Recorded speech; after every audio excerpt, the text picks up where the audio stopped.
Okay, and this is our NLP Coaching Diploma Part 2. It's the 21st of September, and we're going to have a fabulous 2 hours of learning ahead of us.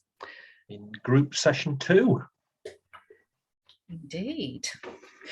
Well, while we're waiting for the other 2 people to join us, we haven't had any other apologies. We'll keep our eye on emails, etc., to see if anything else comes through. But just to kickstart, I mean, today's session is about managing our mood states. And just in these few moments, I wonder if you could just type in for us how you're feeling this morning now in a word, or probably one word will do it, but you might have a couple of mixed emotions at the moment. Hey, like it, John? And Vicky's joining us. Excellent. Chilled, frazzled, and excited. There's a good mixture of states to start us off. Relaxed. Jane's got her cheeky face on because she sent us a cheeky email today or yesterday. I'm guessing she's feeling cheeky, but I don't know. Hi, Vicky, lovely to see you. Hi. We're just inviting people Vicky, just to kick off with just capturing a word to express how you're feeling this morning. Oh, well done, Tim. Frazzled, to be honest. Oh, frazzled. We already had another frazzled. We had that one.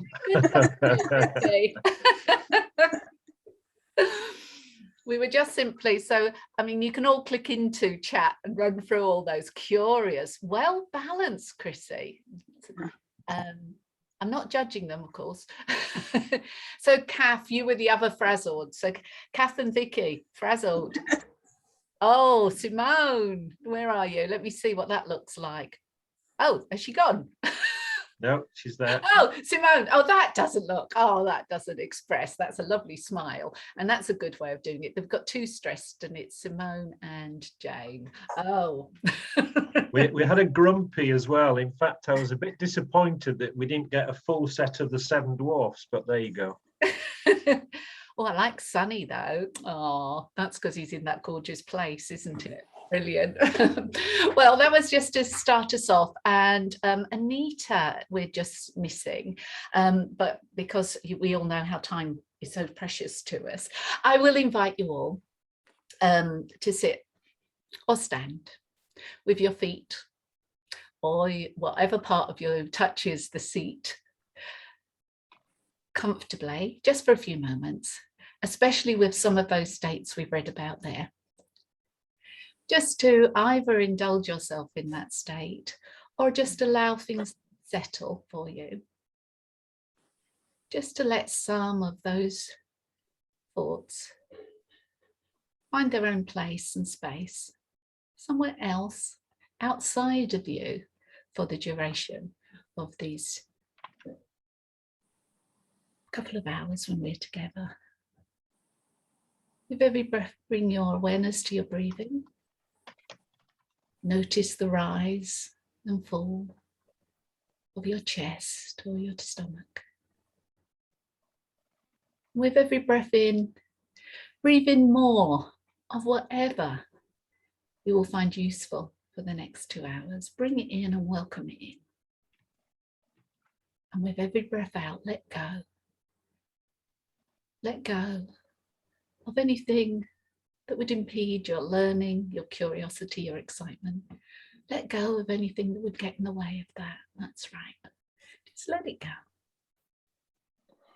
If it needs to come back, if it's useful for you later, it'll be there. But for now, so you can get the most out of the next session we have together, just let all that tension go. And be here together with all the shiny people around you. Set an intention, a light intention of how you want to be in the next couple of hours. What you want to give, how you want to engage with others. What you want to give them, how you want to support them. What you're open to receive from them in their sharing, their support and their engagement. So that you can take on board all the learning that's useful for you and integrate it with all the other wisdoms you already have. so that it's there for you when the time's right to put it into practice. That's lovely. And just join back in here and glance around the screen and let a little bit of your diamond shine out as we're all there together. That's lovely. I'm just thinking of that and seeing the smiling faces. What was the advert? Was it the ring? Oh, I'm showing my age, I'm sure. The Ring of Confidence. Was it Colgate? Yeah, and it used to do that.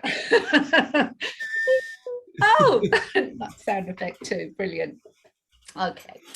So one of the things that we have, one of the states Rita and I have been enjoying over the last few days is one of curiosity, and which is a great state that we would commend to you all, particularly today. And one of the things that we've been curious about is how you got on with the perceptual positions. We've seen some great videos of you putting it into practice. So we just wanted to kind of open things up at the start of today and get your feedback. What did you think of the process? Did you understand it? Can you see where it's can be applied? Could you see how you could use it in a coaching sense? So let's just open it up, and any questions or observations about perceptual positions.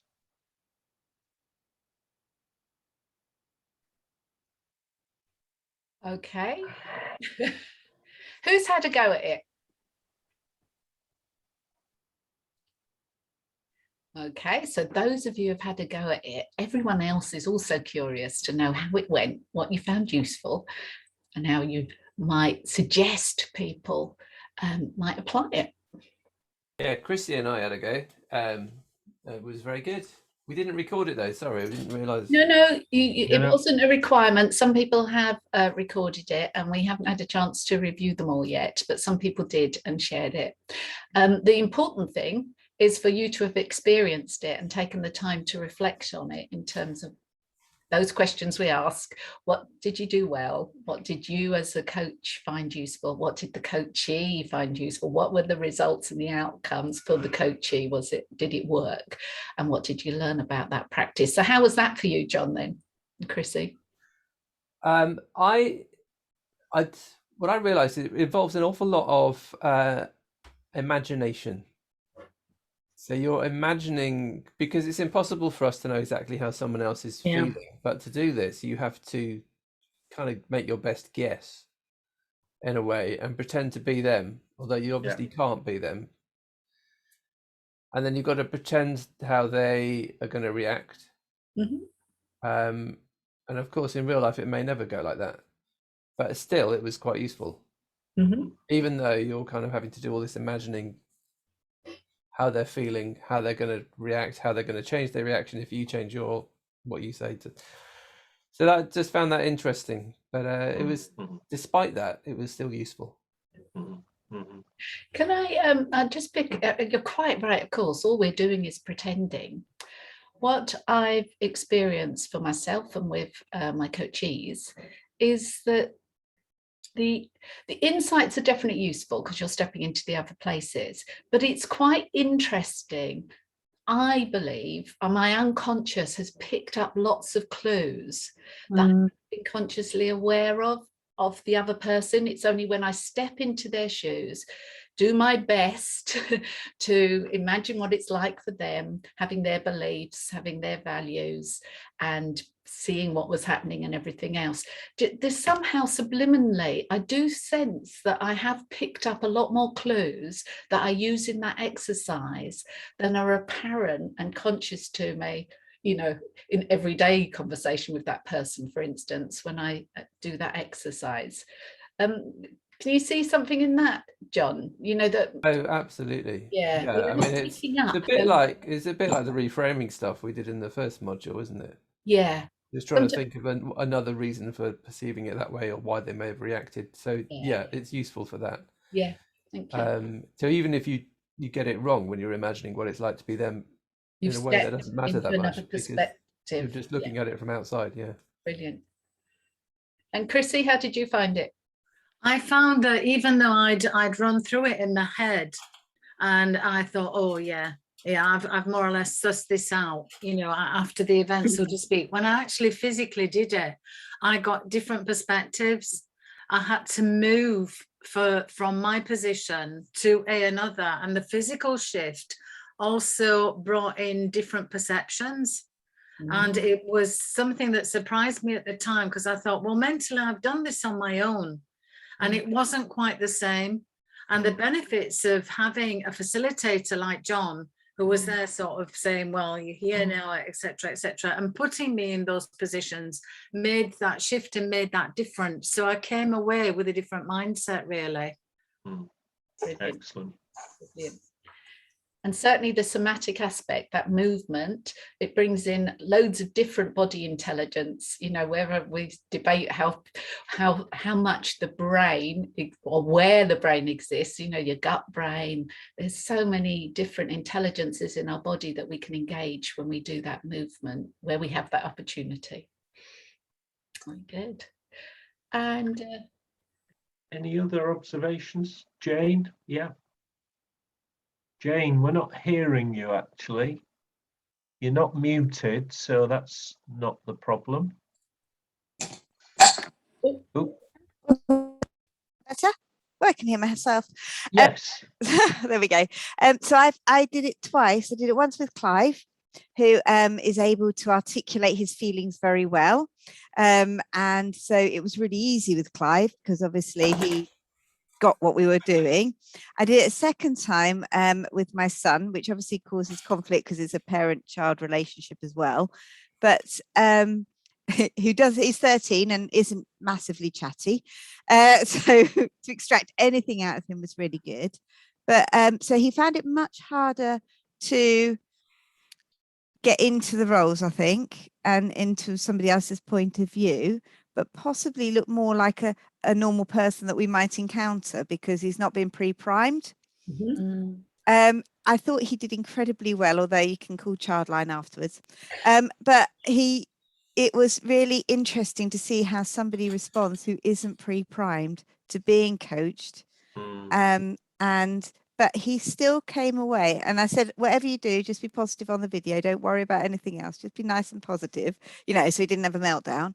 But when he came away afterwards, he said, I said, did it work? Did it do anything? And he said, yeah, it did work. He said, it's really good. He goes, I know what to do now. And he walked off. And that's as much as you're going to get. So it was interesting. It was so much harder with somebody who isn't pre-primed. So much harder, because, the imagination part on a 13-year-old boy is fairly limited. It's either is or it isn't. So yeah. About the hardest hardest person you could choose, really, a 13-year-old boy, I think. He had a real problem. And I find often we're doing things with people that are sort of trying to make something a problem, but he actually had a genuine problem, and it fitted as an activity for it. I told him it was for my benefit, but it was for both our benefits. Brilliant. Well done. Well done. Yes, it has all those different parameters to it. The relationship, you said, same with friends, anyone else in the family, someone you know a lot more about. That adds a different dimension to it. And your thing, Jane, there about not having a primed, that priming not being there. Of course, generally in a coaching relationship, it's in that environment often. It doesn't mean that you can't use it just conversation. You know, you can do it just with your friends over a cup of tea or coffee if it would help them, you know, move things around and just wonder and curiously ask them. But often a lot of that, I think I found with my coaches, you know, once you've done a couple of things, then the trust and bond, and they've got the convincer already, and then they'll go with most things you ask them. But that's a really brilliant experience for you, Jane. Well done. I've left the video for you. Thank you. Excellent. Was there any other person who wanted to share? Oh, you're all right to move on to other things. Okay, do have a go with it. I think it was Chrissy who said mentally she uses it herself, and that's great too. However, it's with knobs on if you do it, if it's facilitated, and with more knobs on if you're physically moving. And of course, in the one-to-one situation where you're able to direct that movement even more, perhaps it adds another little bit of spice to it as well. Just one thing to add there, Rita. I think we'll keep coming back to this idea of you as a coach. One of the things using NLP techniques is you are there to facilitate the process. So always keep that process in mind. However, remember that very basic lesson that we took on board in session 1, which is about the importance of rapport. So, you know, whether you're working with a 13-year-old or whatever, you've got to go with what they are presenting and do what you can to build rapport. That's always the most important thing, because none of these interventions, these coaching techniques are going to work unless you have built that rapport in the first place.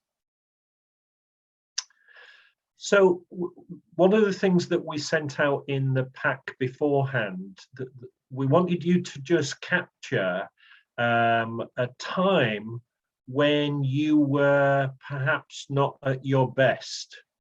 You were in a state that was not useful to you at that particular time. This is an activity we're not going to ask you to, we might ask one person to share, but this is predominantly an activity for you. So there are 2 parts to this. One, just make a brief note of what was that time when you were in a state that was not useful to you, not working for you. And then the second part is for you to write down what would have been a better state to be in at that time, a more useful state perhaps. So just take a few minutes just to gather your thoughts on that one.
Okay, so I'm going to share an example in a moment.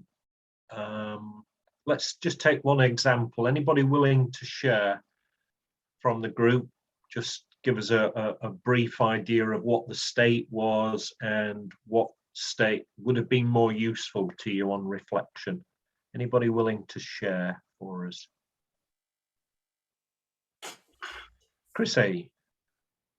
Yeah, this is something that I experience frequently. So it's all to do with technology. And we are a frenemy. I have a frenemy in technology. So when I can do things accurately and well, I feel a sense of achievement and I feel really good about myself.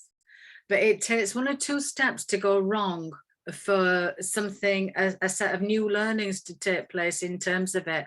And quite honestly, I am in a frustrated, angry, and quite honestly destructive state. I could quite honestly be quite physical with the computer on occasions, and it makes no sense, but that's how angered I feel, maybe at my own restrictions, you know, in terms of taking it on board.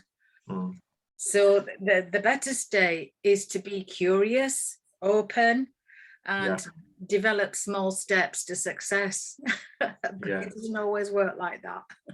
So just a couple of quick questions, Chrissy. The second one that you were describing there, that is the more desirable state, is that something that you can do?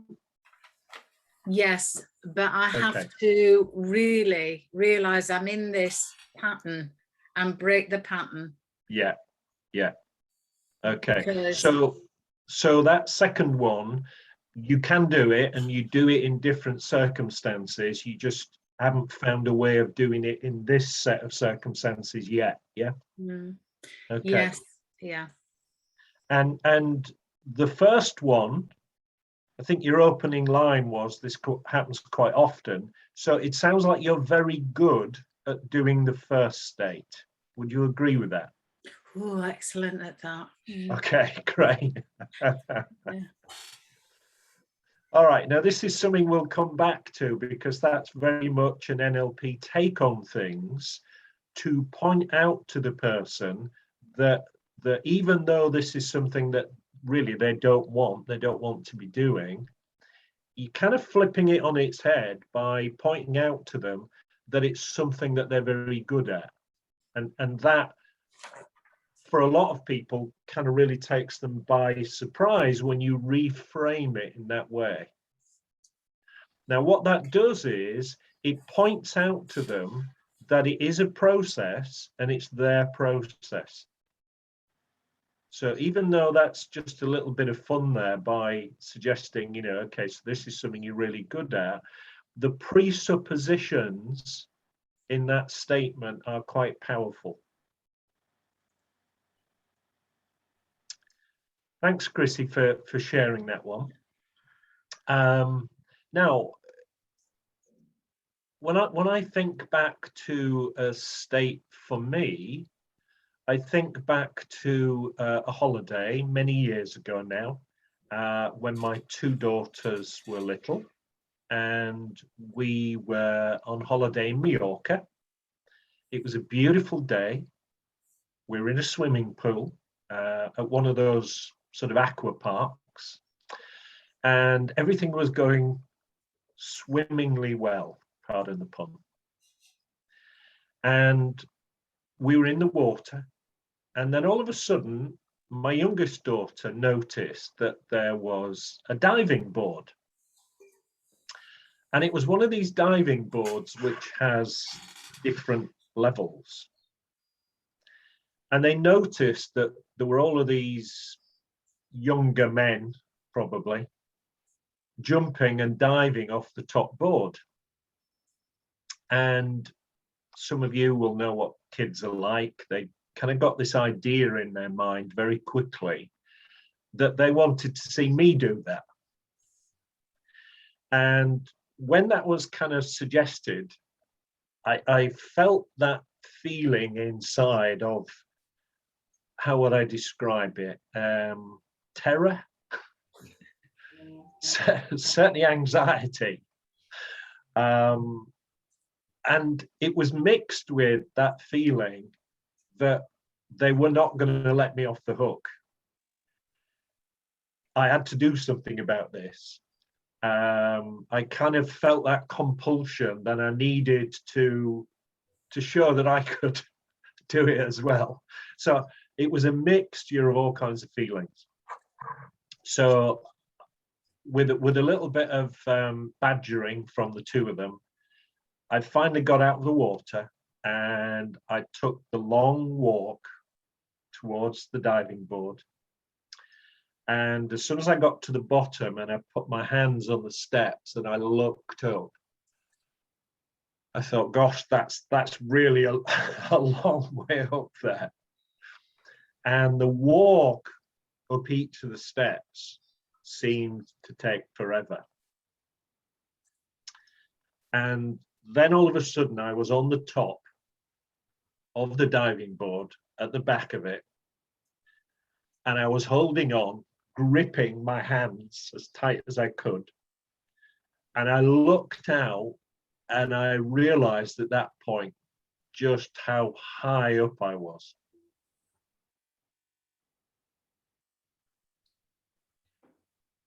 Okay. So I just want to take this opportunity to remind everyone of the ultimate success formula. So I'll just share screen. There we go, advanced. I'm sharing a portion of the screen. Click, get to the right one. I know there's other ways of doing this. What's my ultimate success formula? Not Oh, that's not seeing it very yet. good, is it? Oh dear. Oh dear. There we go. What sort of state am I in? It was going to be very, very helpful. Oh, You were there. I was there. Next one. There. Next one. When you say next one, that's like saying this and this, Kevin, isn't it? Okay, now you can see that. So what you'll notice about the ultimate success formula, and remembering those 5 steps that I know you're all using every day, probably subliminally sometimes and consciously other times. But what we had on the 2 sides of the 5-step process, we had on the one side about built for them taking massive action and something that's likely to increase the success of that massive action. We have on the one side is our rapport with others, and therefore our propensity to be able to influence, work with, collaborate. But having rapport is fundamental to that. On the other side here, we pulled out self and managing your mood state. So these are 2 things we added to Anthony's model to say that these are really powerful energies to support achieving the massive action.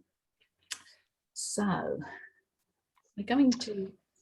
So we're gonna do a little activity now. We want to get you involved with today's process, and we're going to split you into 3 groups, I think. Now you can stop sharing now, Rita, actually.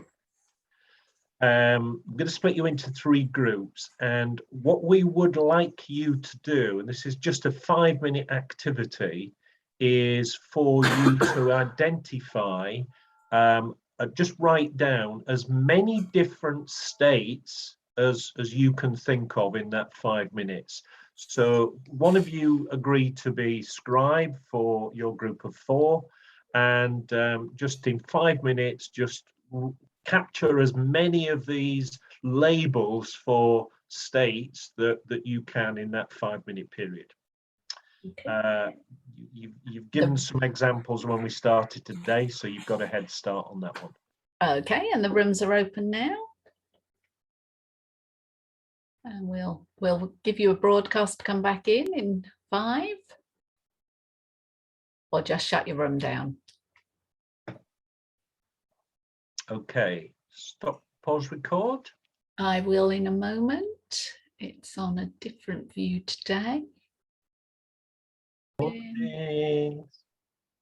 Body back, fabulous.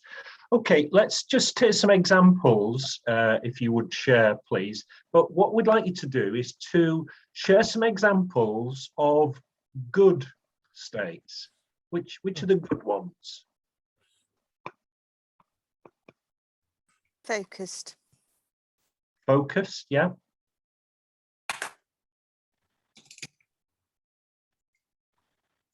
Anyone else? Oh, don't tell me you weren't thinking about states and capturing them. Happy, joyous. Joyous, yeah. Relaxed, hopeful. Yeah. Confident, assertive, joyful. Tranquil, ambitious, content. Oh. Energetic, energized, peaceful, balanced, curious, adventurous, brave, fearless, courageous, useful, helpful, optimistic, reflective, relaxed, amazed, absorbed, committed, fun. Brilliant. There you go. Wow, thank you, Cheryl. That was our group's effort, not just me. Yes, of course. Yeah, brilliant. All right. What about what are the bad states? Anxious, afraid, apathetic, cocky, terrified, disappointed, pressurized, frustrated, panic, bored, self-conscious, tired. Yeah.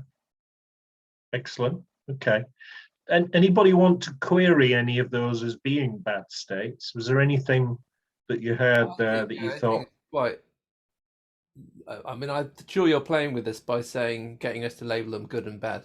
I'm sure there's more to that coming. Of course, Some of them aren't anything to do with you, are they? They're things that the environment do to you. Ooh. I mean, they create. If you're pressurized, you're feeling pressure from outside, and it's how you react to it. Is the Yeah. Well, we'll certainly challenge that presupposition, John, as we go through today, because that's really key. Okay, so just reminding you for a second, the ultimate success formula. When we talk about, John's quite right, you know, we are playing around a little bit, asking you to label things as good and bad. Really, the more, I was looking for different words to useful, but the more useful way of thinking about states is, are they useful to you at that moment in time, depending on what your outcome is? So, you know, if let's take something like anger. Now, you might say that anger, for example, is a bad state. You know, does it ever have a purpose? But you could argue that feeling anger, and remember, anger is not a behavior. Feeling anger might be useful for you because you might turn that into a behavior which gives you the result that you want. Does that make sense to everybody? So we have to differentiate the state, and we'll give a definition of what we mean by a state in a moment, from the behavior that is generated by the state. So, for example, you know, something like grief, for example, if that can be labeled as a state, you know, it's arguable. Is that a good one? Is it a bad one? The question is it useful? So, you know, if you are at a funeral of a loved one, then you might judge grief to be a very appropriate and useful state at that moment in time. So I think to evaluate the quality of a state, one has to always relate it to what outcome at the time. Okay, let's just develop that and give a definition of what we mean by state now. And a good definition, and we'll be sharing these with you afterwards, of course, but a useful definition is the ongoing physical and mental conditions from which a person is operating. And we'll look at how those two parts interact, the physical and the mental side, to make up the state. And one important element of this is time. So when we talk about here the ongoing, we're emphasizing that state is happening in the here and now. Anything you want to add there, Ree, or should we move it on? I think picking up on your here and now would be perfect here, Kevin. Yeah, okay. So this is one of those things where it's blindingly obvious, but we're going to emphasize this because for some people, this element of time can cause confusion. And I think it's important as an NLP coach to have this concept of time uppermost in your mind. And when we do this live, I do this with some juggling balls, not as adept as John. I'm not going to make them disappear or anything. So we're going to adapt this now. So here is the present, and states only exist in the present moment. Yeah, and that's kind of all we have. is the present moment. Now, if I do that, Rita, which is that most It'll be the useful? past for me. Okay, thank you, thank On you. the left of the screen.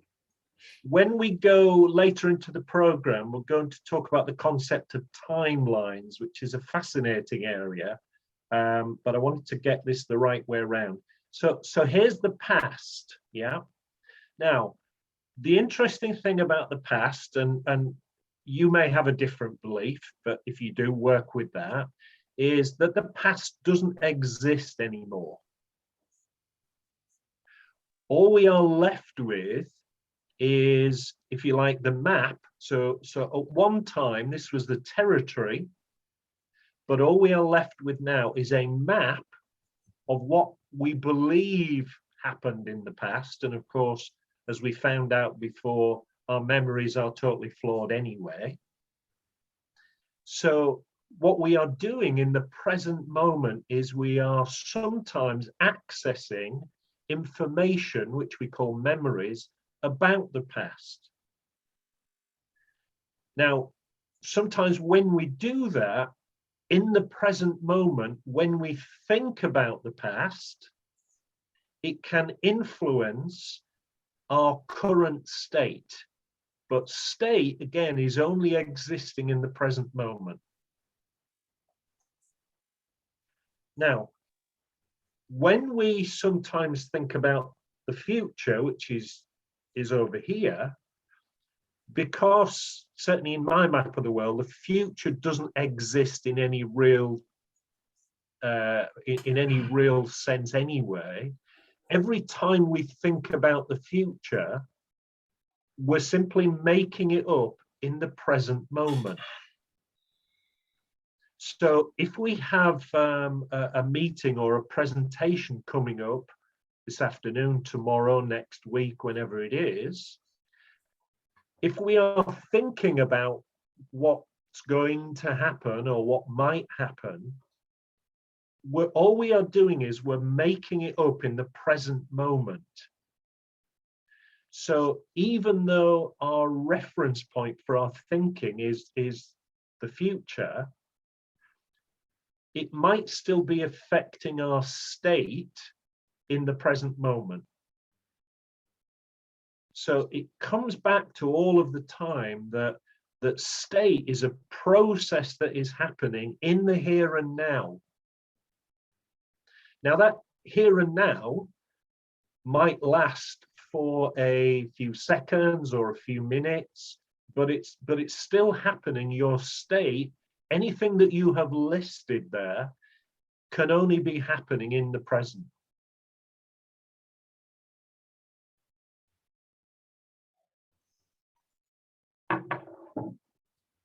Oh, put those down now. That was it. Well done, Kevin. That was a very good balancing act. So did that sit with everyone? Any questions about that? That we can Do you know the Kung Fu Panda quote? Do it?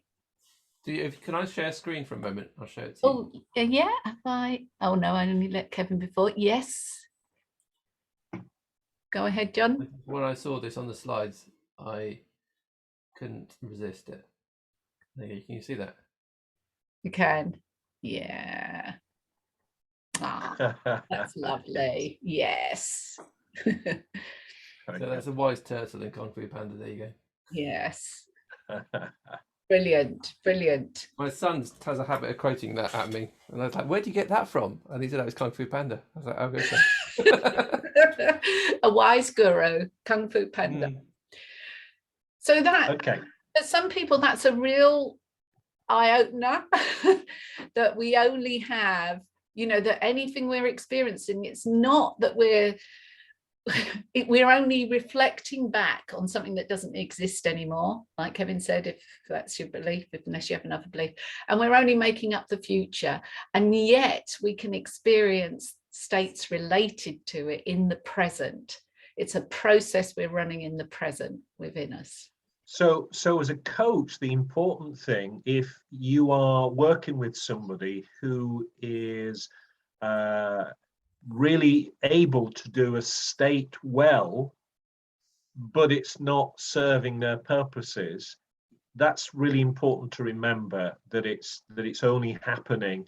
It's a process in the present moment. So that's very much the NLP perspective on things. Okay. Sorry, Kevin. Go on. I was just going to say, and the other thing about it being a process is that it's changing all the time, moment by moment. We're talking about any of our states or emotions. First of all, they can change and do change constantly.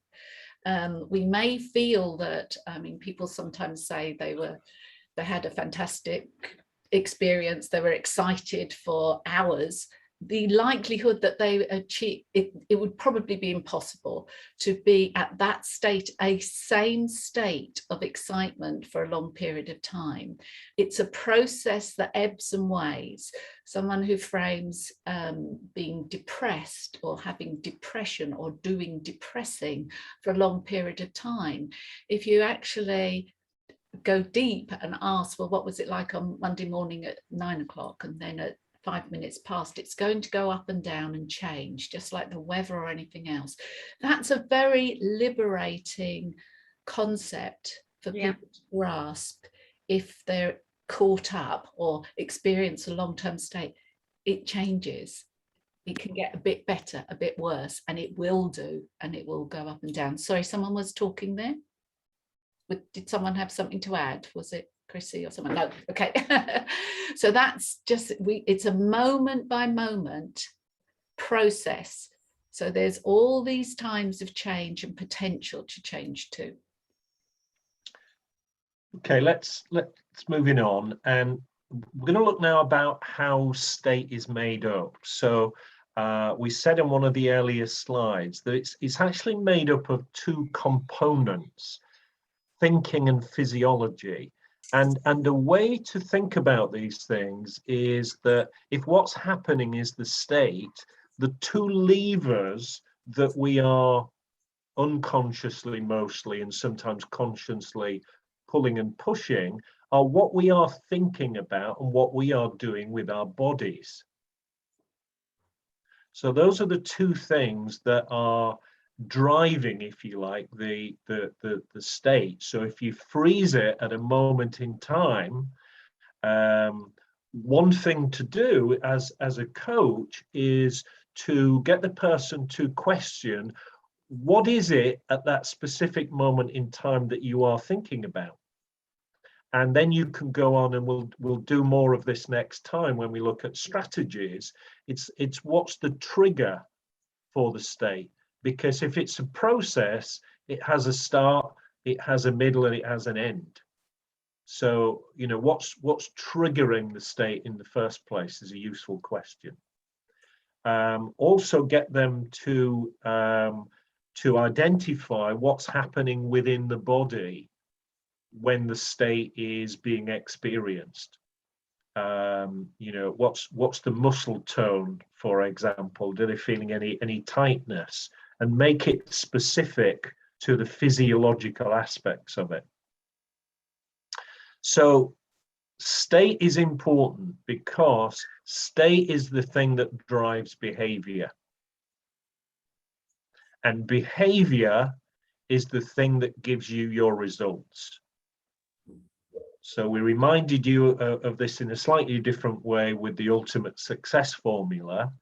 But this is really emphasizing the importance of state in you and your clients getting the results that they want in life.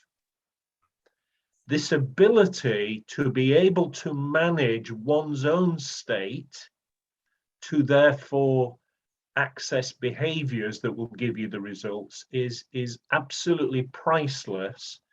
And the way in which one can manage one's own mood state on a moment by moment basis is by managing one's thinking processes and managing one's physiology.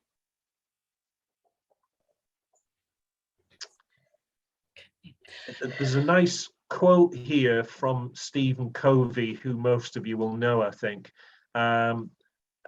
it kind of speaks to the thing that John mentioned earlier. You know, there is a gap of space between stimulus, which is the outside world, the outside events, and response. And the key to our growth and happiness is how we use that space. So this is reinforcing this idea of cause and effect, that whatever is happening in the external environment is what's happening. Sometimes we can exert some control and influence over that, sometimes we can't. But the thing that we can control is how we respond to events.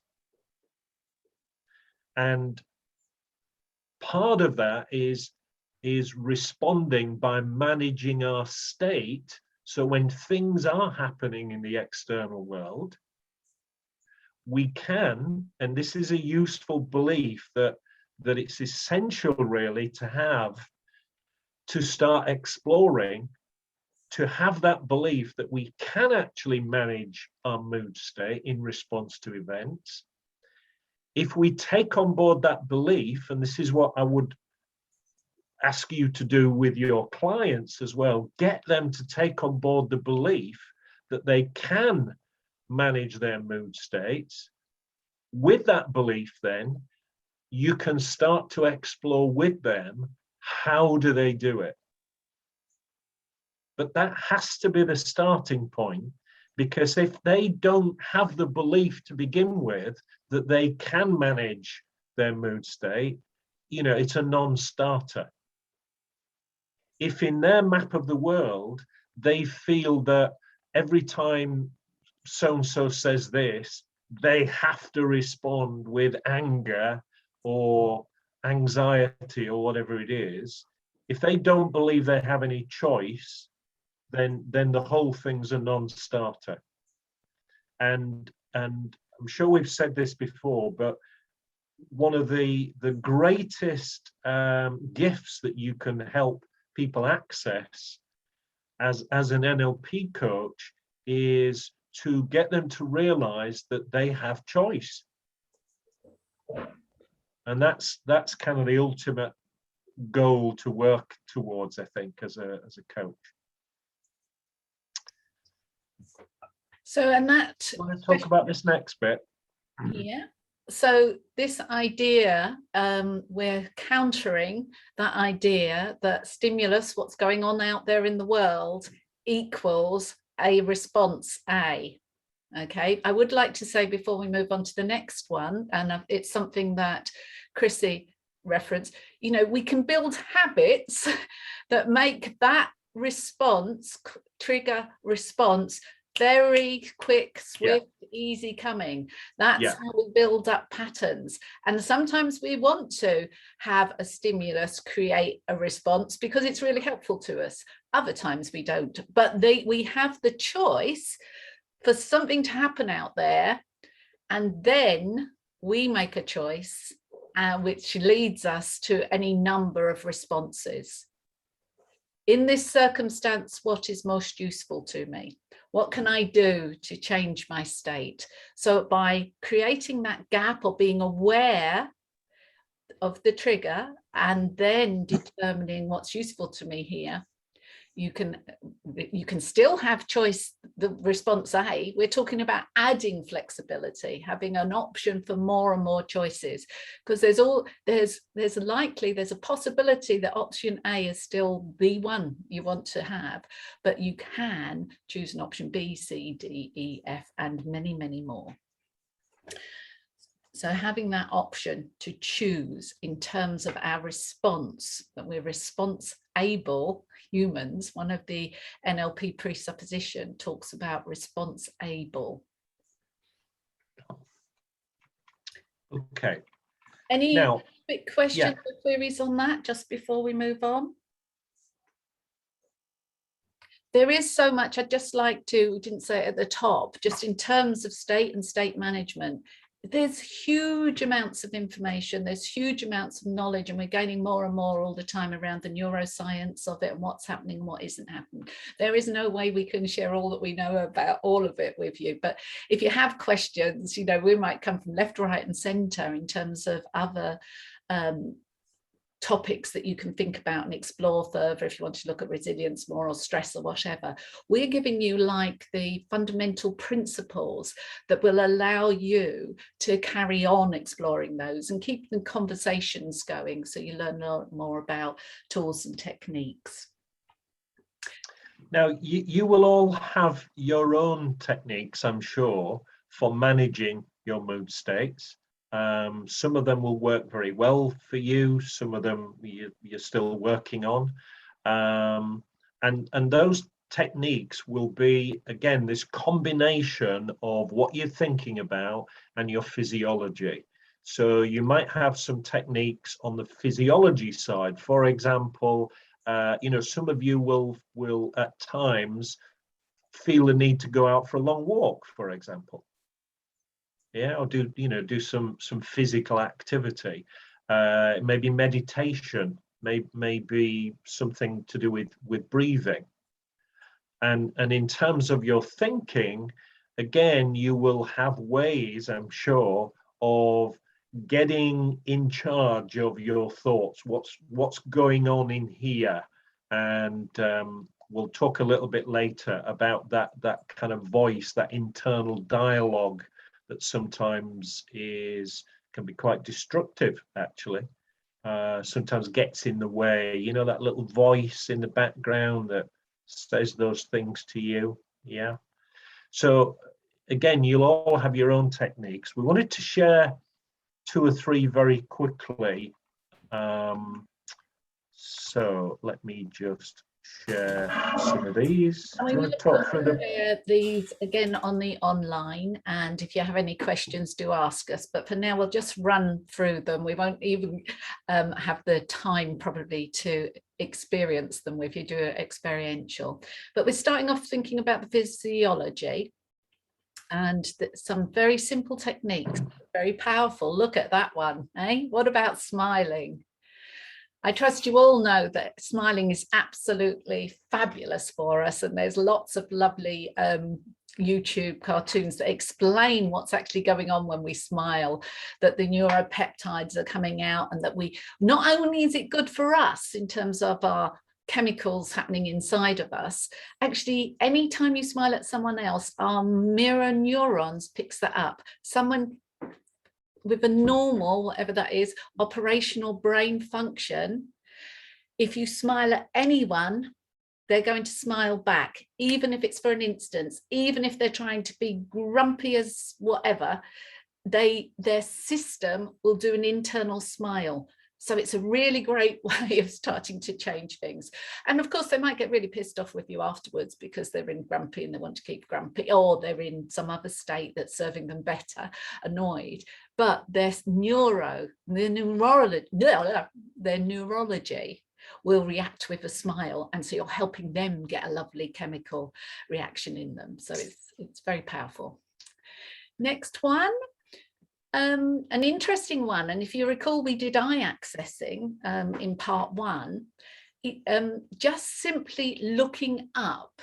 Has anyone noticed that if they're on the verge of tears and wanting to stop crying, just raising your eyes and your head up, which we know from eye accessing is taking us into visual and out of feelings, can give the break state to enable you to get into a more resourceful state. So when someone's looking downright miserable, if you can encourage them to look up, or if you notice yourself going internal into your feelings, just simply looking up is going to enable you to be in a much more uptime space where you're taken outside.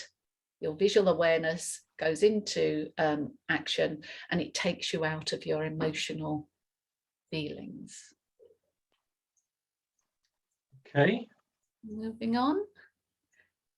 The next one, we start the days often here, our sessions often with breathing. Breathing is the #1 simplest way of changing your state.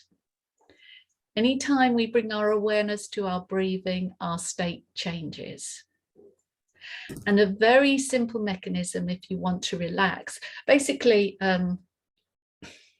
there's a rhythm to breathing.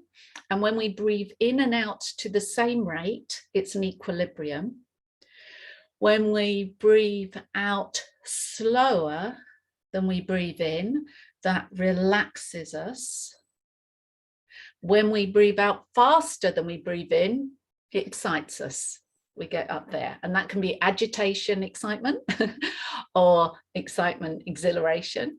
And the relaxing one is when you breathe out slower. So very simply, we call it 7-11, but it's the important thing is that you're breathing out slower than you breathe in. You bring your awareness to your breathing, you breathe out slower than you breathe in. And that mobilizes your parasympathetic nervous system. So the opposite to the fight and flight, it's saying, hey, everything's okay. Everything's okay. You can relax and calm down.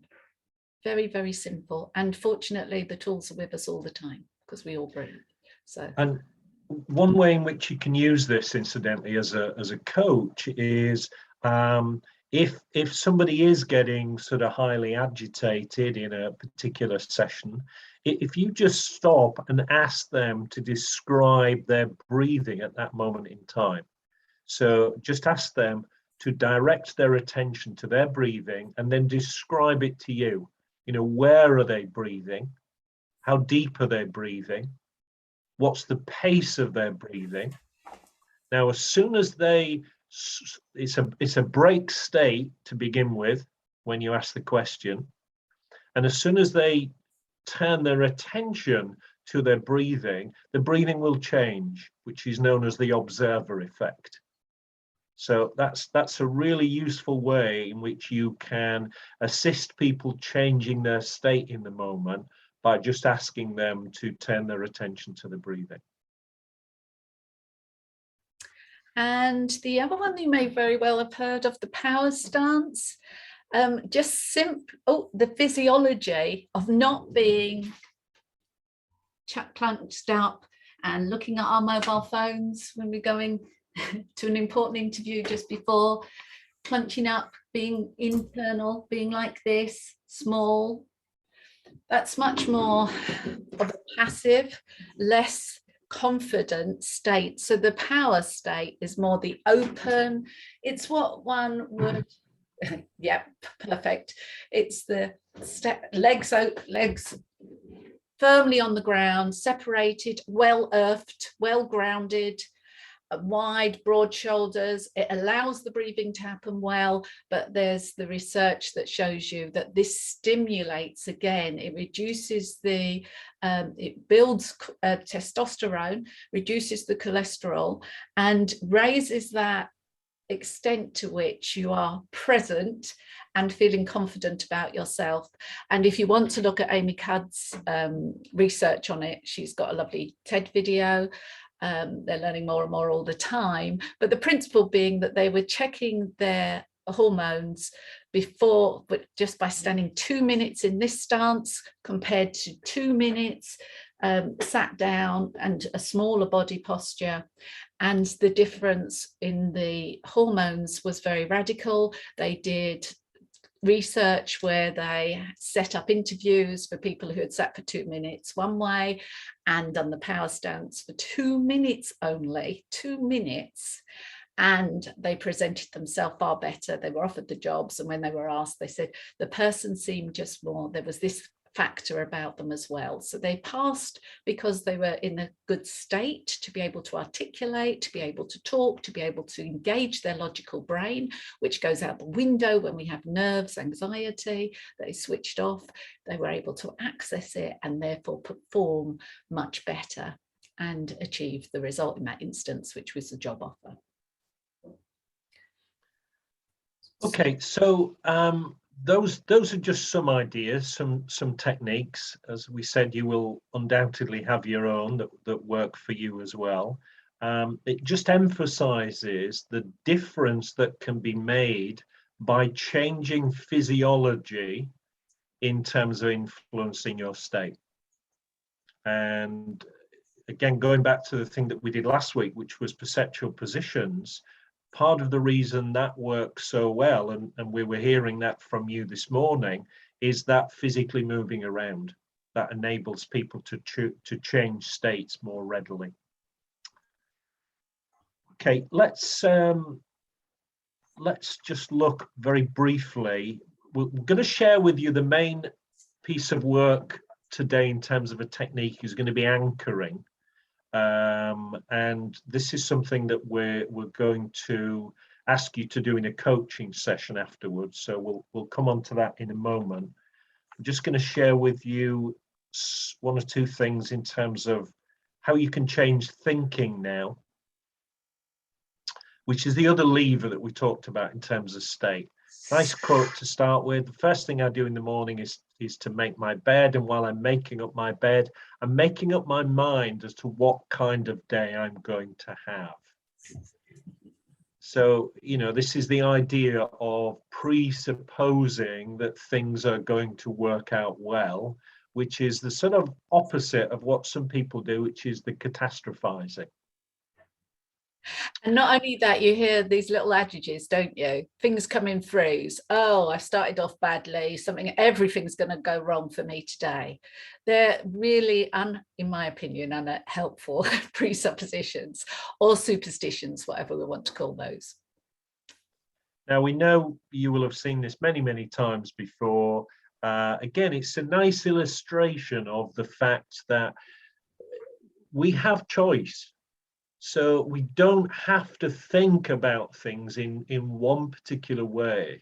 We could think about something in a different way. And it comes back to this idea of reframing that we did in part one. So that's a very important part of this process.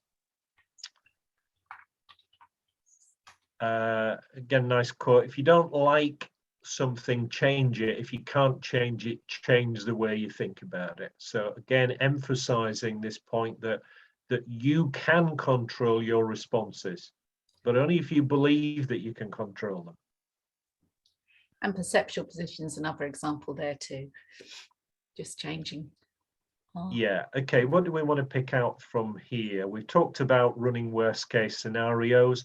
It's such a simple one, really, that when you're working with a coachee, if they are explaining to you what they absolutely 100% know is going to happen in the future, just by simply with rapport teasing out of them, you know, what else could possibly happen, what would a best case scenario be, that can be very helpful.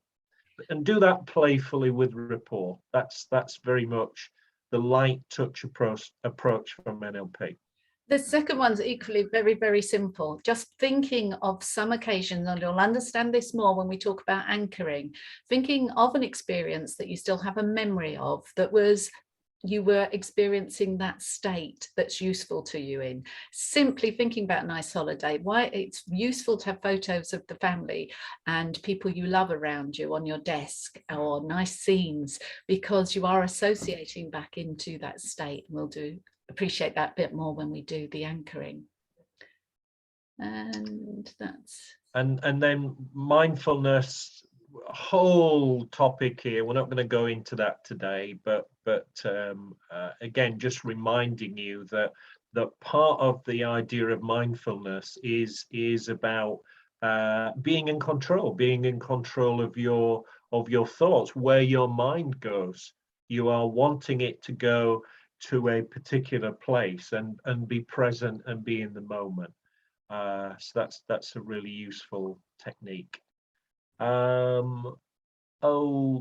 Okay, let's just see if we have any questions first of all, and then we're going to have a little quick break, and then we're going to come back and we're going to demonstrate anchoring as a technique, and we're adapting this to the Zoom environment, of course.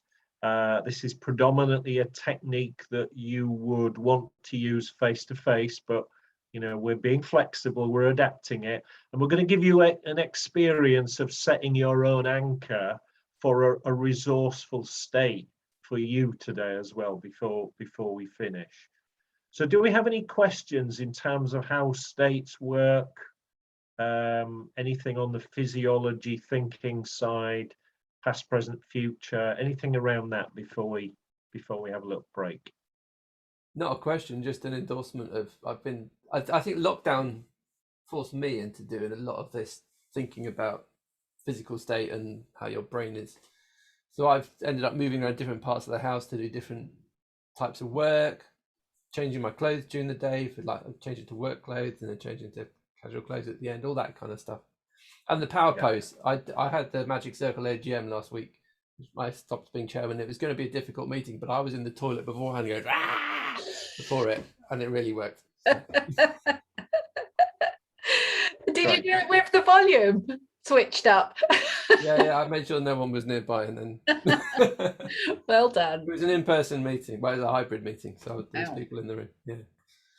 Excellent. Thank you, John. Any other questions, observations? Shell? It might be a red herring, but I'm sort of thinking in terms of state management and in terms of the tennis that happened, and whether the state management had a lot to do with who, with the outcome. Whatever the outcome is, whatever tennis or whatever sport, your state has an awful lot to do with the outcome. And that's, I think, where sports has moved on a long way in terms of helping people appreciate and helping them manage their state. We had some fantastic examples with Emma, etc., didn't we? I mean, my goodness, how did she? What a fantastic person to model. I don't know if you were referring to her, Shell, but to be able to keep that composure or whatever she was thinking was useful, or the focus, despite knee injuries and the pressure and everything else. People taking penalties in football. It's like it's apparently it's a really easy thing. Anyone who can kick a ball could get a penalty. That might be a bit unfair. And it's the nerves. It's the management of the state. And if whether you're interested in football or rugby or anything else, it's interesting, I always find now, to observe what's going on for the person, use your sensory acuity before they take the penalty, and use your senses to guess, predict whether they're going to score or not. And you can often notice that actually they've got it, or wait a minute, there's something out of kilter there. A quote Emma Ratajkowski said ties into the past, present, future thing you were saying about being in the moment. She said the secret is to play every point. You're just in that moment. You don't think about what's before or after. Yeah. Every point. That's all you can influence, really, isn't it? And that's like the inner game of tennis. It reminds me of, Kevin. We can put the link up. Yeah. Timothy Galway. Mark, did you want to? Yeah, I was going to say, actually, that just made me think of that sort of, I mean, it's used elsewhere as well, but sort of Stephen Covey's sort of diagram of circles of influence and circles of concern. We spend a lot of time in circles of concern rather than what we can actually influence, and just trying to achieve that, pushing away that stuff of concern to focus on what you can influence. Yeah, absolutely. Just want to add something on the tennis front as well. For those of you who are old enough to remember, John McEnroe totally losing it. Now, the most useful way to evaluate that is, did that work for him? So again, it comes back to this idea that no state is intrinsically good or bad. The judgment, and John gave a good example there of preparing for the meeting. The ultimate judgment is, did the state work for you? So, for some people, maintaining their calm in a tennis match is fabulous. For somebody else, what works for them is completely losing it. It obviously has an influence, both of those on the opposition. So you might judge it by that measure, but the the measure of the state is, did it generate the behavior that you wanted, and did it give you the result that you wanted? Okay, I'm going to suggest a 3-minute break. Pop away, pop back again, and then we'll move more into anchoring. So whatever noises you want to make, feel free. Mute before you go.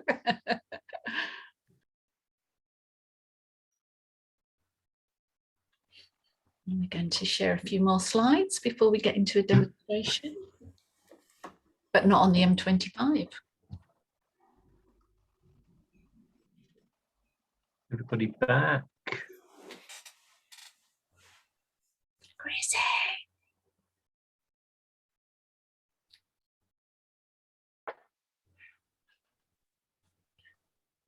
Okay, so we're going to demonstrate now one of the key NLP techniques, which is anchoring. And the basic idea of anchoring is we are wanting to make an association between an internal response, which in this case is a state, with an external or internal trigger. Now, the idea behind anchoring is that this is a naturally occurring phenomenon that we experience all the time. So, for example, what would be some good ones for you? Particular smells. Yeah. When you go into a place and you pick up a particular smell, it will instantly trigger a memory for lots of us. And in fact, the olfactory sense, which is being stimulated here, is the one that is helps you to more easily access memories and states. That's the most powerful one, is the olfactory, because it's kind of built into the connected to the reptilian brain, the oldest part of the brain. So when we smell cut grass or particular perfume or whatever it is, and we're right back there in an instant, that's an example of an anchor.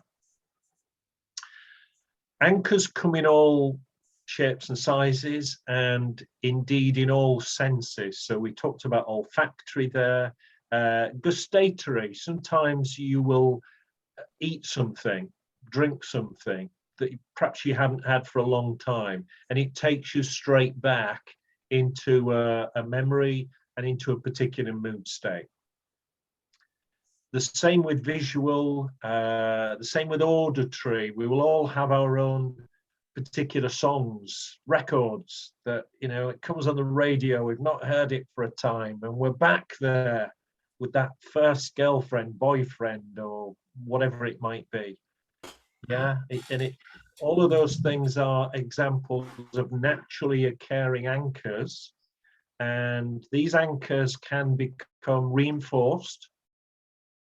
The more we experience them, the stronger the link gets between the stimulus and the response.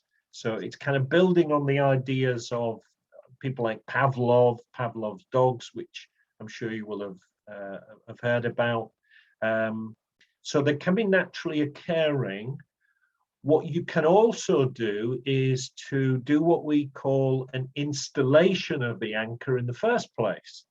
So rather than just let these things happen randomly, what we can do, if we can find a way of getting into the state, is to set up an anchor that gives us access to that state. So it's giving us a conscious anchor, a conscious trigger into a set of resources that might be useful at a particular moment in time.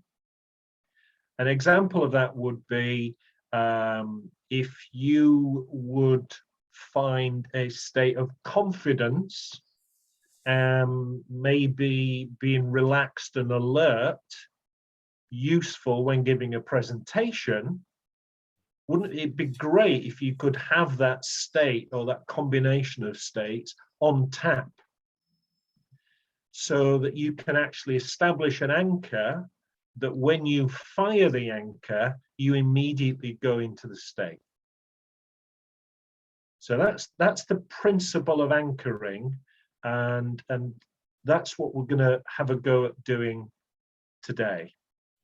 Okay. Rita, was there anything you wanted to add on before we get into the demo? Was there anything I missed there? I think we'll pick up on anything after people have seen the demo, if there's any questions. I think the gist of it, and I think John gave us some good examples of how he's using it, and Shell's talking about sports. So I think unless there's anything that's bothering anyone before we get into a demonstration of how we'd install an anchor. Is that all right? Okay, so for today and for demonstrating it, what we're going to do, I'm going to demonstrate how I'd help Kevin install an anchor for himself around a resource that he's going to find useful. While we're doing this, you just think of, perhaps you'll want to think for yourself what resource might be useful for you to anchor for yourself, because we'll do it as a group exercise afterwards. So everyone takes away today a resource of some state that they think that they will find useful in the future to be able to access. So what I'm going to do, I'm going to, first and foremost, technically, I'm going to pin Kevin up. So can everyone see Kevin full screen? Nod, because I can't hear you if you're... No, you need to spotlight him. Oh, what does pin do then? That's just for me. That's just for you, yeah. Spotlight Okay, him. so now I have to unpin. I'm unpinning, and then I'm going to spotlight for everyone. Thank you. Now, can you see him scratching his eye? Yeah, it was the pinning it got in my eye. It was the pinning. Excellent. Okay. Yeah. So what I'm going to use, and keeping it very simple, the crib sheet that we sent through, the activity, that anchoring instruction, you'll note that that's made for written from the perspective of doing this as if you were sitting in the same room as someone and you were physically touching them and you were applying the anchor to the person. In this instance, we haven't that advantage, but it still works. And I'll be guiding Kevin to apply the anchor for himself. So the first thing I want to do is establish what do you want, Kevin? Is there a resource that you'd find really useful to tap into on an ongoing basis? Yes, and this comes from something that I was doing last week, and the resource that I would like is determination. Determination. Okay, now what were you doing last week, Kevin, if you don't mind? We wouldn't normally ask this, but I don't think we mind knowing what you were up to last week. Well, last week I was doing a coast-to-coast cycle over 3 days from the West Coast to Whitby, and going up some blooming big hills. So I needed some determination. So okay, so it worked well for you, and it is a state. It sounds like you've done it recently, just a week ago. Yeah. That's brilliant. Yeah. So it's a Yeah. state you can do. Just as Yeah. of interest, Kevin, is it a state you've done often before as well? Yeah, I think so. Yeah. Yes. Yes, I'm sure I've had to call on my resource of being determined many times in my life. Yeah. Yes. Okay, excellent. So the idea of this is that you'll be able to call on that resource of determination at any time you would find it useful. So to do that, Kevin, we want you to identify somewhere that you want to have this anchor. I'm putting my hands up because it's often useful to use a knuckle or a finger or pinch. It's some sensation. You'll be using one hand to apply an anchor. So something that you can repeat very similarly each time. We want it to be an accurate repetition. So where would work for you, Kevin? Okay, so I had a play around with this earlier, and what felt right for me was to actually squeezing my little finger on my left hand. the thing I call a ludine that no one else calls a ludine, your little finger. Okay, and that was great, Kevin. For the sake of the demonstration, if you can keep your hands up a little so that we can see what's going on, that's fantastic once it allows you to do that. So that's where your anchor is going to be. So for now, you can just, we've established that, and you're going to press it and release it as I instruct you. Press it and release it, and that's it. So you let your hands go for a moment, and let's just invite you, let's check you can really do determination, will we? So can you take yourself back to that time last week when I know you're already there, but just so people know how I help you associate into that memory, into that state of determination. I'm going to ask you to see what you saw, hear what you heard, and feel that feeling of determination growing, and just enjoy that now for a few moments, Kevin. And can you tell me, on a scale of 1 to 10, how strong was that determination for you?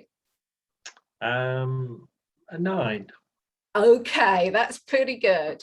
Now, if Kevin had said a 5 or a 6, we'd wonder if it was worth anchoring a 5 or a 6 determination, and we'd invite him to look for something stronger, another occasion, or do something to build it up. But that 9 sounds pretty damn good, so that's excellent. Thank you for that, Kevin. Now, what we're going to do in terms of this activity to anchor that feeling on your small finger is we're going to ask you to go back into that. I'm going to invite you to go back into that state. And as that state grows and reaches a peak, to hold your finger, for a number of seconds, 7 or so seconds, whilst that feelings and whilst you're enjoying that feeling of determination. And only when it feels like that's going to reside and recline a little, let go. Okay, so each time I invite you to do this, you're going to hold it in that peak of that state, hold it, enjoy it, hold it, and then let go. Okay.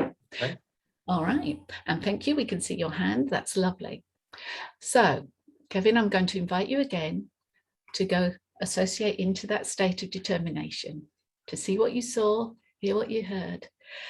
Feel now that you're feeling that determination. Brilliant, brilliant. And just hold it and enjoy it. And enjoy. That's great. That's lovely. And only brilliant. Okay. And we'll just do that a couple more times maybe, but only if you can check out for me if you can smell pineapple. Pineapple. Not at this moment, I have to say. I was trying to think, what might you have in your house you might be able to smell? I'll think of that. Right, okay. So Kevin, I'm inviting you to do that again, to associate back in state of determination, and you'll find it so much quicker this time, and you were brilliant at it already. So just allow yourself to be in determination. See what you saw, hear what you heard, feel that feeling, allow it to grow, grow, grow, grow, grow. Enjoy that determination and just be there with it. That's great. That's brilliant. And we let go. Okay. Can you smell furniture polish? I can smell traces of it, yes. Yes. Traces of it. Yes. Good. I'm impressed. Okay. Yeah. And we'll just do it a third time. I think you've probably got it because it's quite a strong feeling, but I'm going to invite you now in your own time to associate into that state, and when you're at the peak of it to enjoy.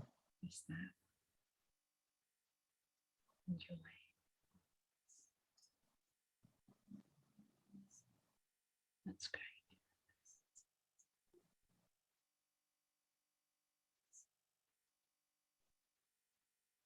Really enjoy being there, that determination.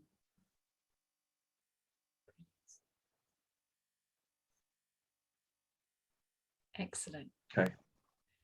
Excellent. Have you got any dogs visiting you this week? Any what, sorry? Dogs, as in Dogs. the furry creatures with 4 legs and a tail. Not this week. I shall be seeing my daughter's dog tonight, though. So. Okay. Should have asked you about a bike oil, I suppose. Okay. So, Kevin, it appeared to me that you were setting an anchor very well, but of course, not me who it's about. And so I want to invite you to just get in a neutral state. Okay. Go back, think about where you're going for the next 3 days. Just think about something different. And in your own time, just choose to trigger that anchor and notice what happens for you. Okay.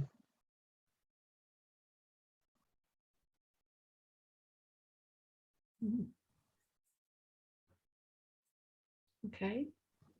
And if you were to, certainly seeing that your state changed there, how would you rate that? What was it on a 1 to 10 scale? I would say about an 8. About an 8, okay. And that's pretty damn good. If we wanted to up it on another occasion, we could, or I'll invite you to do it yourself. But for now, an 8's pretty good. So we'll stick to that. But Kevin, what we want to check is that it is actually going to be useful for you in situations. So I'm going to invite you to think of a time, because you did choose determination, thinking, oh, that's something useful. Can you think of a time, maybe something that happened in the past that's going to happen again? And if you could call on that resource of determination and use it, you can think of that. So it's a specific occasion, and I'm going to invite you to run that scenario through in your head, a time when you think it'll be used to have determination. And as that scenario plays through, trigger your anchor of determination as appropriate. And notice how things are different. Okay. Yeah. Okay, and if we were in a coaching session, I might ask you for another 2 occasions, because it's useful to do 3 convincers for that. But Kevin, that's it for now in terms of our accept. Is there anything you want to share, Kevin, in terms of what was different for you, or without giving us too much content, but just so that we get a gist of what was going on? It feels like something that I could tap into very readily, and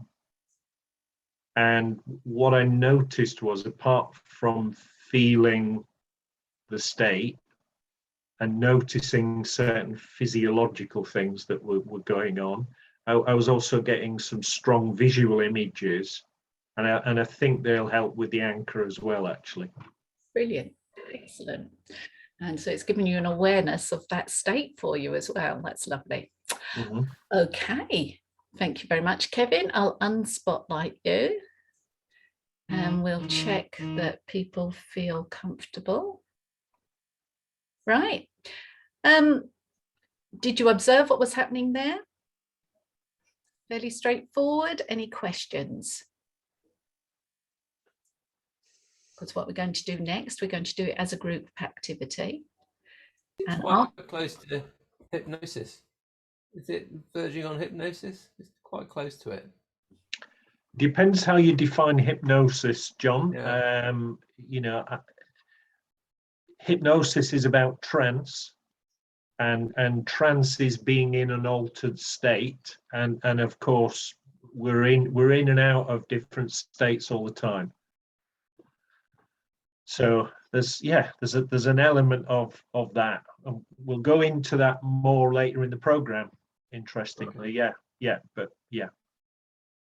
And it tends to work if someone is in a relaxed state. So the way you facilitate it, you know, it's helpful to have that, but it's a relaxed state. Okay, what we will do after the group session, we're trusting that we'll have a little, we'll get on and do the group thing. If there are any other questions, we'll answer them afterwards, looking at the time, and we'll carry on that dialogue in other mechanisms as well. So if you, everyone's sitting comfortably. We're going to hand over to Kevin to do the group facilitation now.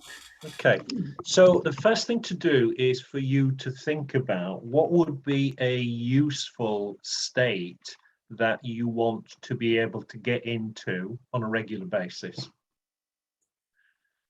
And in making that selection, it has to be a state that you have experienced before. So, you know, just troll back through your memories. Is this something that you have accessed a number of times before?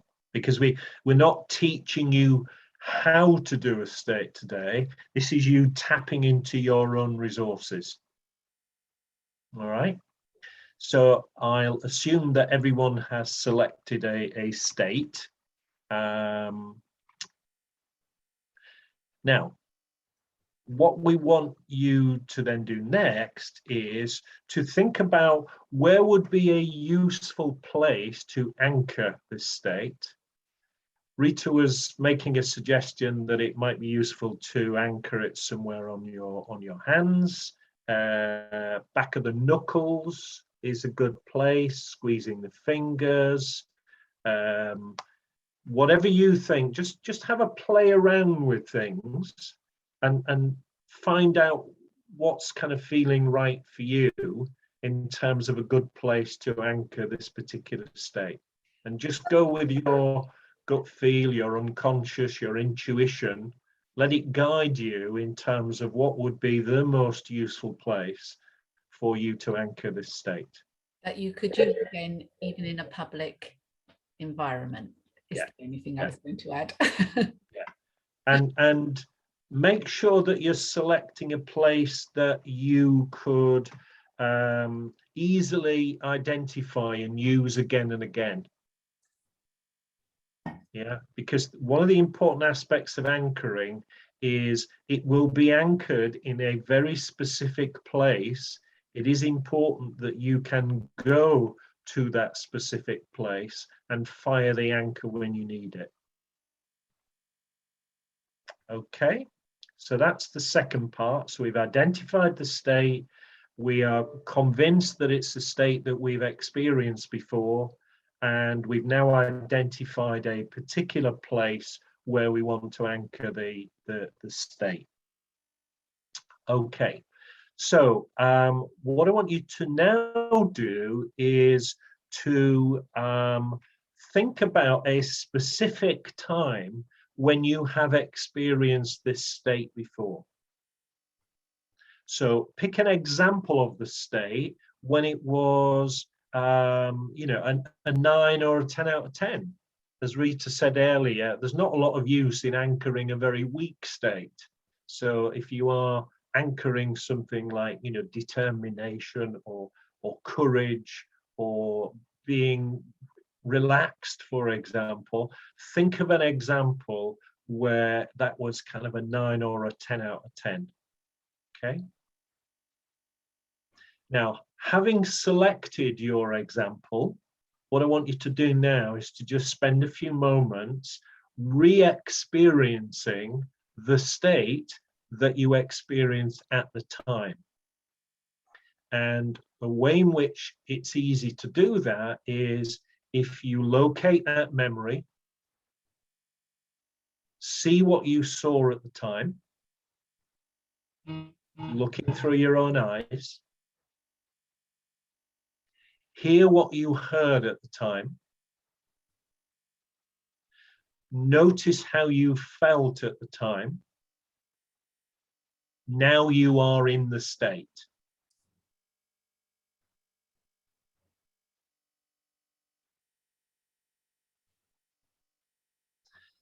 Now, for a moment, just sort of open your eyes, look around at everybody else on the screen. That will be a nice break state. And just think about what level did you get to in terms of whatever state you wanted. Was it a 9, a 10 out of 10? Was it a 2? Was it a 5? If it was a lower number, think what you can do to get a higher, a deeper experience of the state when we do it the next time. Yeah. Hopefully you've selected something that when you did see what you saw, hear what you heard, etc., you are readily able to get back into the state to some degree. And that's what we're going to do when we set up the anchor. So we know where the anchor is going to be. We know now how to get back into the state. What we're going to do now is to link the two together so that the state becomes anchored to the particular point that you've identified. Okay, so what I'm going to invite you to do now is to go back in a second time, and I'll talk you through it in exactly the same way. When you feel that you are genuinely in the state, and be honest with yourself here, then what I want you to do is to apply your anchor and keep the anchor fired while you are still in the state. When you feel the state subsiding, or you are sort of gradually coming out of it, and then release the anchor. All right, that's the process, and we'll do it at least a couple of times. All right, so get ready with your anchor. Don't apply it yet. So I'm going to invite you to go back into that example of the state that you identified by seeing what you saw at the time, hearing what you heard at the time, and notice how it feels now you are in the state. And when you feel that state is building, when you feel that you're in it, then apply your anchor and hold the anchor while you feel that you are in the state. As soon as you feel that it's fading or subsiding, then release the anchor. Just open your eyes, give your neck a little bit of a stretch from side to side, perhaps. Look around the room. Notice what you can taste in your mouth at this moment in time. Okay, let's have a go a second time now. So clear screen. Get ready with the anchor again and go back to that time when you were really in your particular state. See what you saw at the time, hear what you heard at the time, and notice how it feels now you are in the state. And when you feel that feeling, apply the anchor.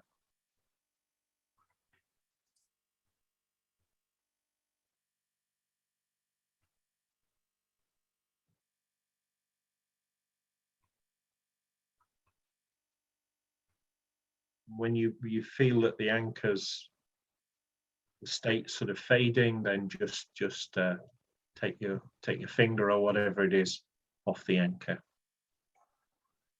All right. So we've done that twice.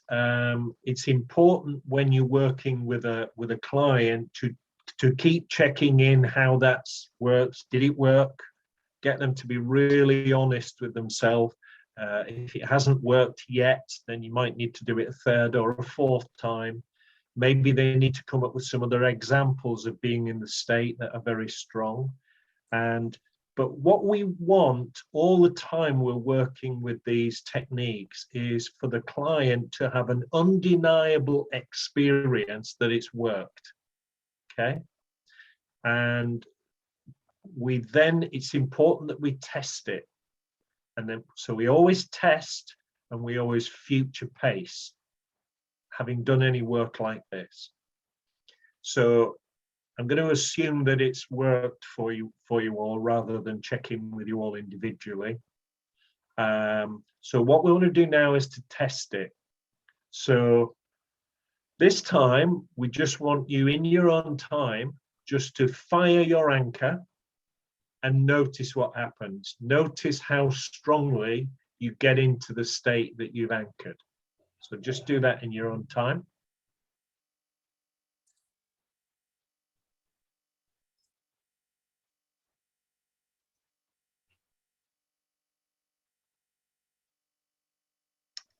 Okay, so notice how easily you were able to get back into that state in the knowledge that you now have that resource on tap when you need it. Now, like anything like this, you may need to do a little bit more work to top it up, practice using it. And the final thing we'll do is to do what we call a little future pace. So think about a scenario that you have got coming up in the future, maybe in the near future, when this resource might be useful.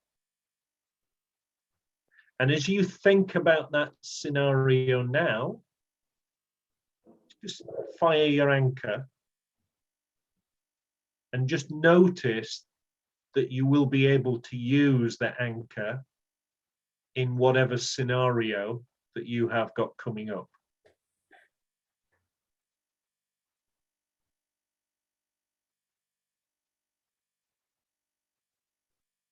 Okay, so that's the future pace element.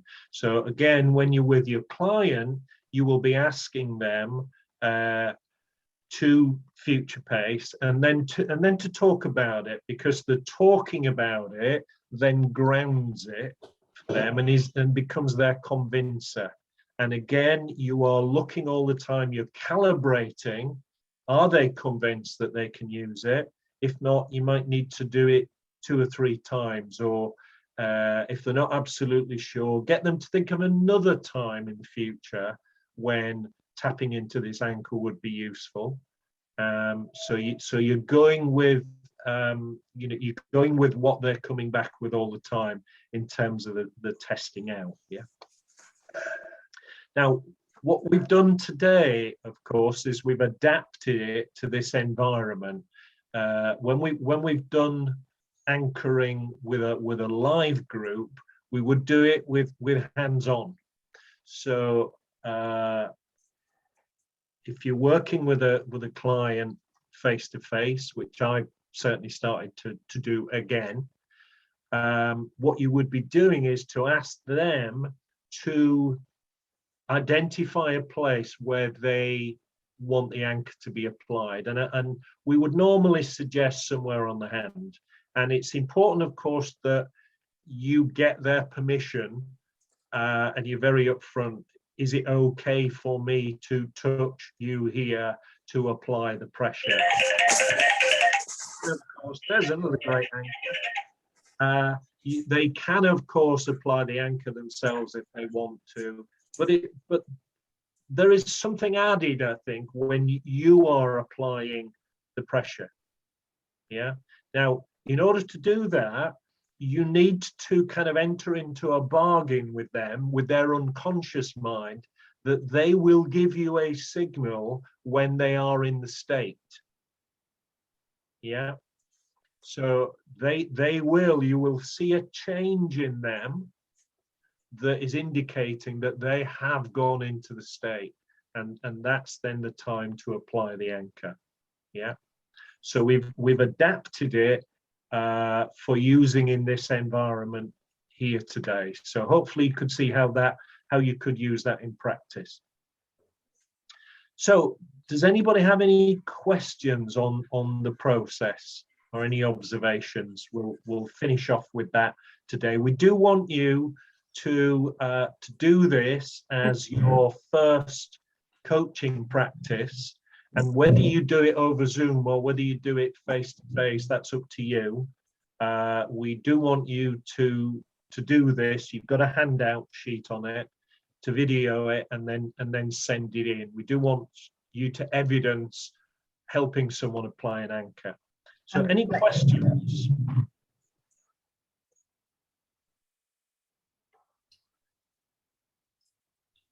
Wow, they're all either stunned or...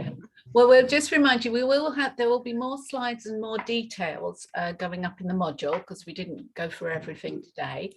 And also just one, Mark's going to ask something. Mark, were you? Yes?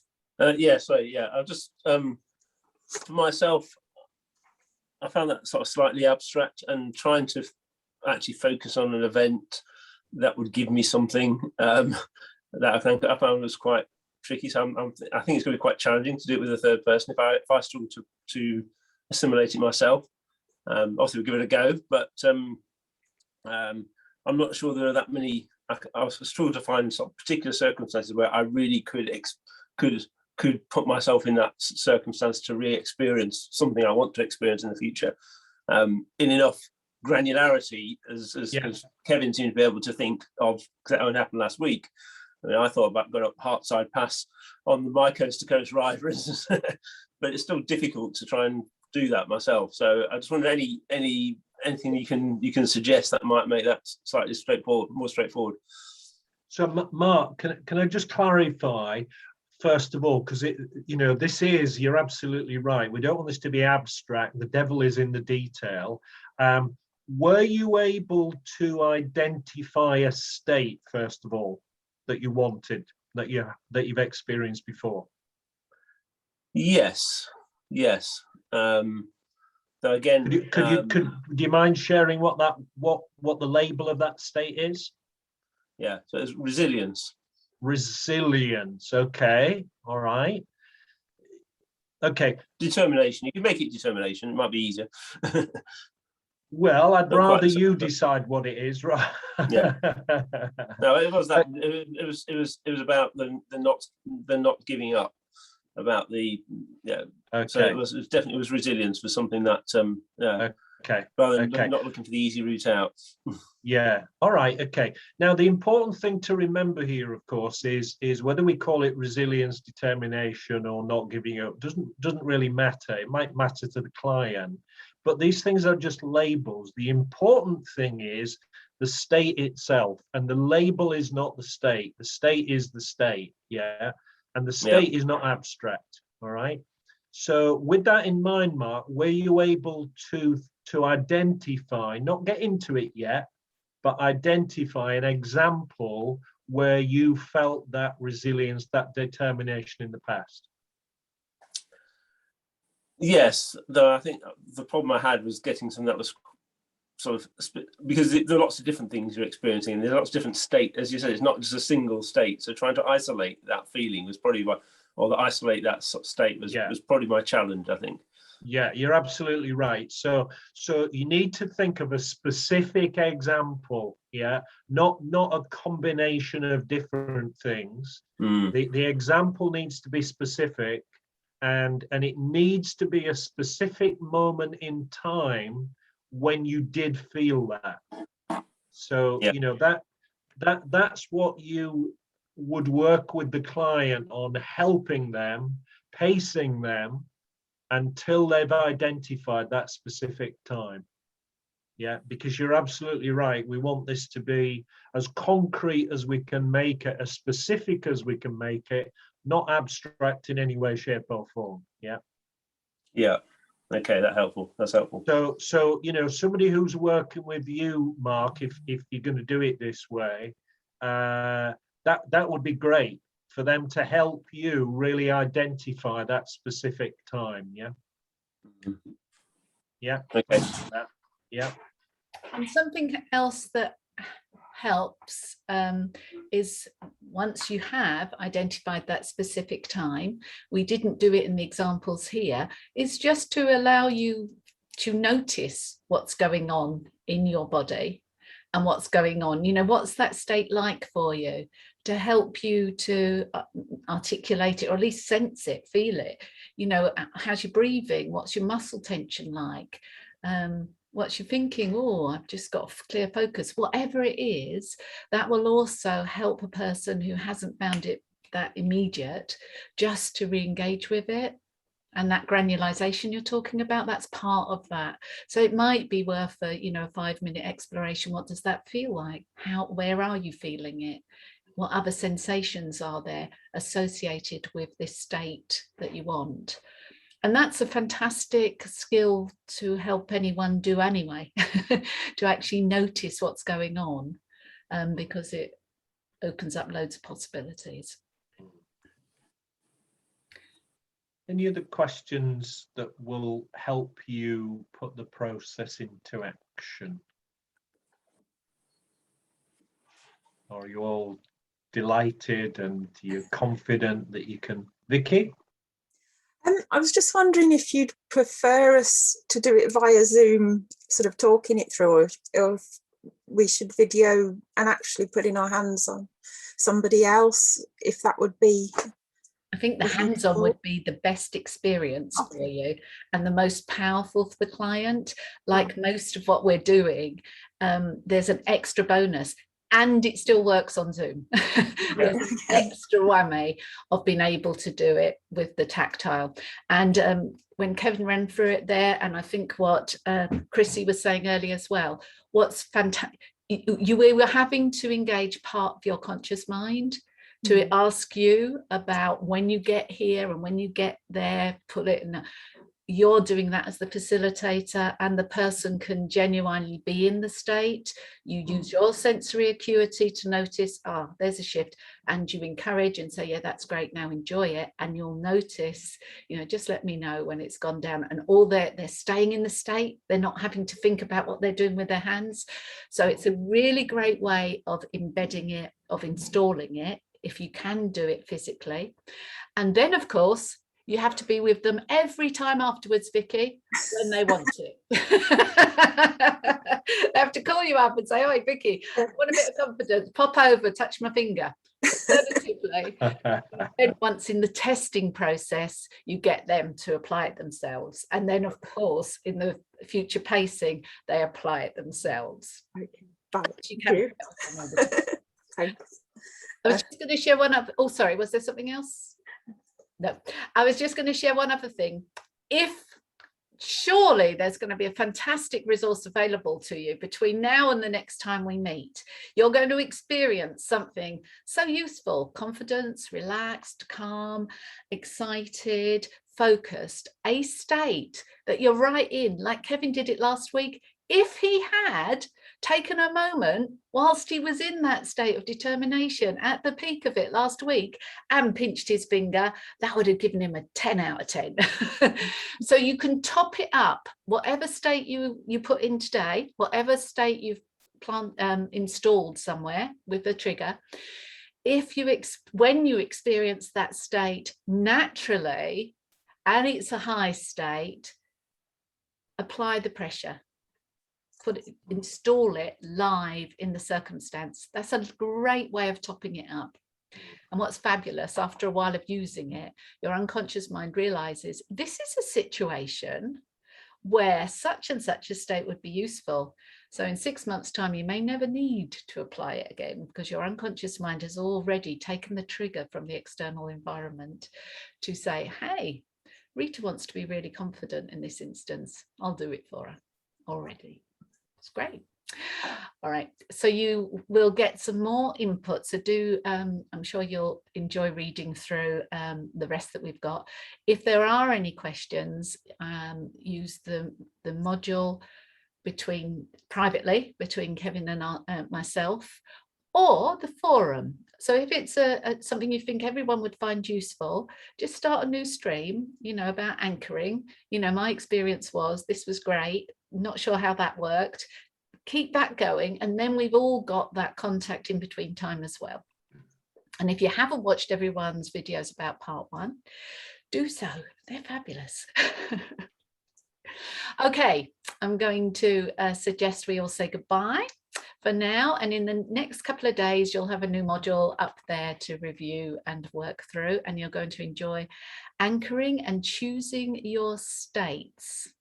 And the nicest way of doing states all together, you're going to smile loads.